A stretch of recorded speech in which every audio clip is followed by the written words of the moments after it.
ప్రభువు పేరిట మీ అందరికీ షలోం. ఈరోజు దేవుని వాగ్దానము. తనకు మొరపెట్టు వారికందరికీ, తనకు నిజముగా మొరపెట్టు వారికందరికీ యెహోవా సమీపముగా ఉన్నాడు. 145వ సంకీర్తన 18వ వచనం. ప్రియ సహోదరి సహోదరులారా, ఈరోజు ఈ వాక్యము వినుచున్న మీ అందరికీ మన ప్రియ రక్షకుడైన యేసు క్రీస్తు నామమున ఈ నూతన దినపు శుభములను వందనములను తెలియజేయుచున్నాను. ప్రియులారా, నిజముగా మొర్రపెట్టుట అంటే నిజము కాని మొర్ర కూడా ఉన్నది అని ప్రభువు సెలవిస్తున్నాడు. నిజముగా అంటే నిష్కపటముగా, కపటము లేకుండా మన హృదయములో ఏముందో దానినే మాట్లాడడం. ప్రియులారా, పరిశుద్ధ లేఖన భాగమును మనము గమనించినట్లయితే, హృదయమందు నిండియుండు దానిని బట్టి నోరు మాటలాడును అన్న వచనము ప్రకారం, అలా కాకుండా హృదయములో ఒకటి, పెదవులు మాట్లాడేది మరొకటైతే అది నిజమైనది కాదు, కపటమైనది. మనలో ఎక్కువ శాతము దీనికే చెందినవారము. ప్రియులారా, నటించడములో మనకు మనమే సాటి. హృదయములో పచ్చగడ్డి వేస్తే బగ్గుమనేలా ఉన్న పైకి మాత్రం షేక్ హ్యాండ్లు, ప్రైజ్ ద లార్డ్లు, వందనాలు, వీటికి మనలో లోటుండదు. నటించే వేరే వాళ్లను నమ్మించగలము, ఎందుకంటే మన హృదయంలో ఏముందో వారికి తెలియదు గనుక. కానీ హృదయ అంతరంగాన్ని ఎరిగి ఉన్న దేవుని దగ్గర నటించి ప్రార్థించే ప్రయత్నము చేస్తే మన ప్రార్థన తేలిపోతుంది. ప్రియులారా, మీ హృదయములో ఏముందో దానినే ప్రార్థించాలి. అయితే ప్రార్థించే ముందు మన హృదయాన్ని సరిచూసుకోవాలి, సరిచేసుకోవాలి. జీవమును ప్రేమించి మంచి దినములు చూడగోరువాడు చెడ్డదాని పలకకుండా, తన నాలుకను కపటపు మాటలు చెప్పకుండా తన పెదవులను కాచుకొనవలెను. మరియు యేసు నేనే మార్గమును, సత్యమును, జీవమును అన్న ప్రకారము, జీవము అంటేనే యేసు ప్రభు. ఆయనను ప్రేమించేవారు కపటమైన మాటలు చెప్పకుండా పెదవులను కాచుకొనవలనని పరిశుద్ధ లేఖన భాగము మనలను హెచ్చరిస్తుంది. ప్రియులారా, కపటమైన మాటలతో చేయి ప్రార్థన దేవుడు అంగీకరించడు.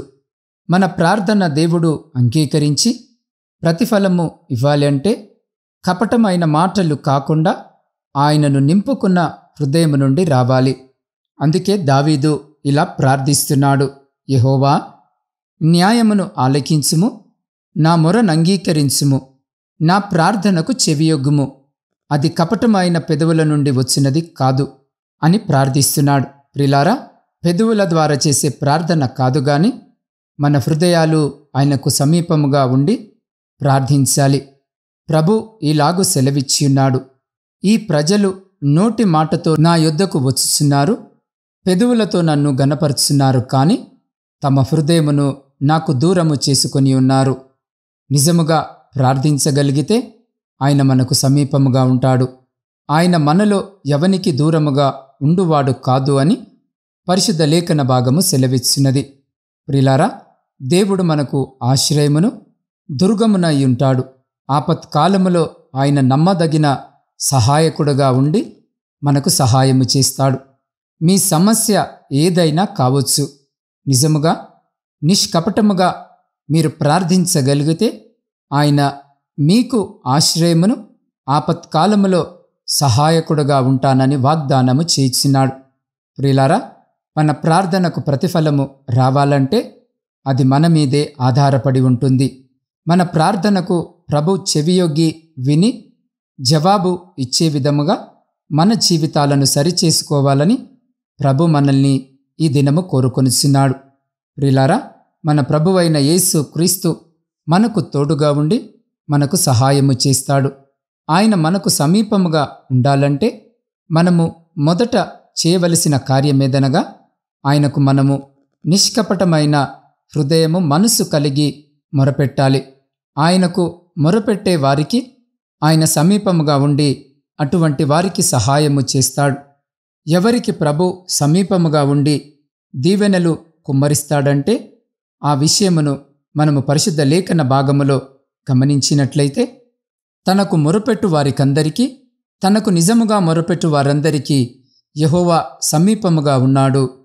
కాబట్టి ఈరోజు ఈ వాక్యము వినిచున్న మీకు కూడా దేవుడు సమీపముగా ఉండాలంటే ఇప్పుడే దేవుని సన్నిధిలో మీరు కూడా ఆయనకు మొరపెట్టినట్లయితే ఆయన మీకు సమీపముగా ఉండి మీ ప్రార్థనలకు జవాబును అనుగ్రహిస్తాడు. ప్రియులారా, ఈ లోకములో జీవిస్తున్న మనము నిజముగా దేవునిని వెదికినట్లయితే ఏమి జరుగుతుందో గమనిద్దాం. దేవుని నిజముగా వెదికినప్పుడు ఆయన సమీపముగా ఉంటాడు. తనకు మొరపెట్టు వారందరికీ, తనకు నిజముగా మొరపెట్టు వారందరికీ యెహోవా సమీపముగా ఉన్నాడు. తన యందు భయభక్తులు గల వారి కోరిక ఆయన నెరవేర్చును. వారి మొరను ఆలకించి వారిని రక్షించును అన్న వచనముల ప్రకారం ప్రియులారా, మీ రహస్య విన్నపము దేవునికి వినపడుతుంది. ఎన్నో ఏండ్ల క్రితము అబ్రహాం లింకన్ గారు అమెరికా అధ్యక్షుడుగా ఉన్న రోజుల్లో ఒకరోజు ఆ మహానగరంలో ఒక పెద్ద వీధిలో నడిచి వెళ్తుండగా వేలాది మంది ప్రజలు ఆయనను చూడడానికి అక్కడికి వచ్చారు. అక్కడ ఉన్నవారందరూ అతనిపై పూలు చల్లుతూ అధ్యక్షుడు చిరకాలము జీవించాలని కేకలు వేశారు. వీరందరి మధ్యలో ఒక చిన్న బాలిక, ప్రెసిడెంట్ గారు మా ఇంటికి రండి అని కేకలు వేసింది. అంతటి గొప్ప జనసందడి మధ్యలో ఆ చిన్న బాలిక కేకలు విన్న అధ్యక్షుడు ఆ క్షణములోనే ఆ చిన్న పాపతో నన్ను మీ ఇంటికి తీసుకొని వెళ్ళు అని చెప్పాడు. అయితే అతనితో ఉన్న సైనిక అధికారులు ఆ చిన్న బాలిక ఇంటికి ప్రెసిడెంట్ గారు వెళ్ళుటకు ఆటంకమును తెలిపారు. ఆ చిన్న బాలిక నన్ను తన ఇంటికి పిలిచినది కనుకనే ఆ బిడ్డను విడిచి నేను వెళ్ళను అని చెప్పాడు. అప్పుడు అబ్రహాం లింకన్ గారు ఆ చిన్న బాలిక ఇంటికి వెళ్ళి ఆమెను ముద్దాడి తిరిగి ఆ వేడుకకు వచ్చి కలుసుకున్నాడు. చూడండి ప్రియ సహోదరి సహోదరులారా, అమెరికా అధ్యక్షుడైన అబ్రహాం లింకన్ గారు ఒక చిన్న బాలిక కోరికను తిరస్కరించలేకపోయాడు. గొప్పవారందరినీ ప్రక్కకు నెట్టి ఆ చిన్న పాప ఇంటికి వెళ్ళాడు. ఆ విధముగానే ఈరోజు ఈ వాక్యము వినుచున్న మీరు ఆయనను పిలిచినప్పుడు మన పరలోకపు తండ్రి మిమ్మును ఏమాంతరము విడిచిపెట్టడు. మన దేవుడు నిత్యము మేలు జరిగించే తండ్రి అయి ఉన్నాడు. ఆయన మిమ్మను సృష్టించిన సృష్టికర్త. ఆయన మీ మాటలను వినుటకు ఇష్టపడుచున్నాడు.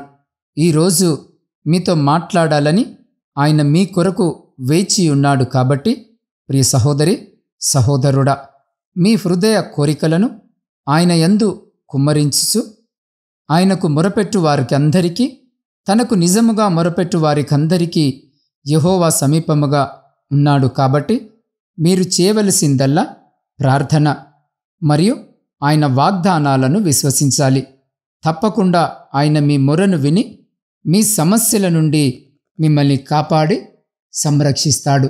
అట్టి రీతిగా మన ప్రార్థనా జీవితాలను సరిచేసుకొనుటకు అటువంటి గొప్ప కృప, ధన్యత దేవుడు ఈ సమయంలో ఈ వాక్యము వినుచున్న మీకును మీ కుటుంబమునకును మరియు మీ ప్రియులకు వారికి ఇప్పుడు ఎల్లప్పుడు సదా ఎల్లకాలము దయచేసి మిమ్ములందరినీ ఆయన తన కనికరము గల రెక్కల చాటున భద్రపరిచి సంరక్షించి కాపాడునుగాక. ఆమేన్. ప్రార్థన. పరిశుద్ధుడా, ప్రేమ నమ్మకము కలిగిన మా ప్రియ పరలోకపు పరమతండ్రి, మీ జీవము కలిగిన నామానికి స్తుతులు స్తోత్రాలు వందనాలను తెలియజేస్తున్నాం. దేవా, గత కాలమంతా మాకు తోడుగా ఉండి మీ కృపలో భద్రపరిచి మరొక శ్రేష్టమైన దినమును మా జీవితంలో మీరు మాకు దయచేసిన మీ గొప్ప ప్రేమను బట్టి మీకే వందనాలను తెలియజేస్తున్నాం.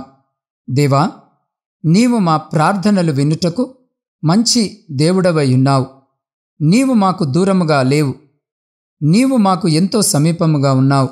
అయ్యా, మా హృదయ కోరికలన్నిటినీ నీ యొద్దకు తీసుకొని వస్తున్నాం. ప్రభువా, మమ్మను సంపూర్ణముగా తృప్తిపరచుము. దేవా, నీ యందు భయభక్తులు కలిగి ఉండడానికి మా అవసరాలన్నింటి కోసం ప్రార్థించుటకు కృపను అనుగ్రహించుము.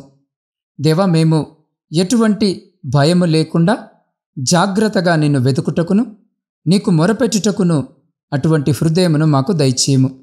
అయ్యా, ఈరోజు మమ్మను ప్రత్యేకముగా గుర్తుంచుకోండి. నీవు తప్ప మరెవరూ మా పక్షాన మాట్లాడరు తండ్రి. కాబట్టి నీవు మాత్రమే మా విన్నపాలను వింటావని మేము నమ్ముచున్నాం. దేవా, నీ యొద్దకు వచ్చే మమ్మను నీ ప్రేమతో నింపి మమ్మను దీవించుము. ఎల్లవేళలా నీ యందు భయభక్తులు కలిగి జీవించినట్లు నీకు మొరపెట్టు వారినిగా మమ్మను మార్చుము.